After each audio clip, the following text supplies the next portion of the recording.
ఈ రోజు ఒక విజేతను కాదండి, మనం ముగ్గురు విజేతలని ఈ పాడ్కాస్ట్ షోలో మనం ఇంటర్వ్యూ చేయబోతున్నాం.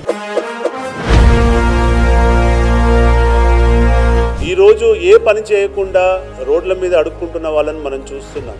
వాళ్ళతో పోలిస్తే వీళ్ళు 100 దేవుళ్ళే కలిసొచ్చిన అమ్మా నీలాగా చూడలేరమ్మా, కోట్ల సంపదే అందించిన నువ్విచ్చు ప్రేమే దొరకదమ్మా. ఈ మనోనేత్ర ప్రోగ్రామ్ లో ఈ పాటలే తీసుకోవాలనేటువంటి ఆలోచన ఎందుకు వచ్చింది? అది జాబ్స్ ఎలాగూ లేవు, బిజినెస్ లాంటివి మనం చేయలేం, మనకు మనంగా బ్రతకాలి అనే ఒక గోల్ పెట్టుకుని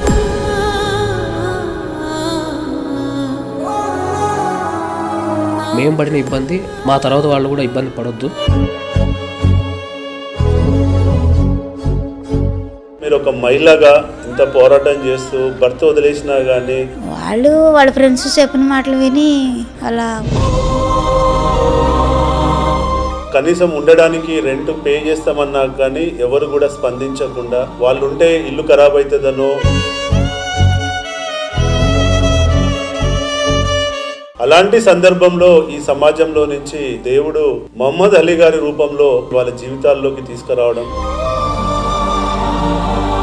సో మహమ్మద్ అలీ గారి గురించి మీరేమైనా చెప్పాలనుకుంటున్నారా? మాతో అతను ఉన్నంతసేపు మాకు కనిపించదు అనే ఒక భావం అనేది ఉండదు.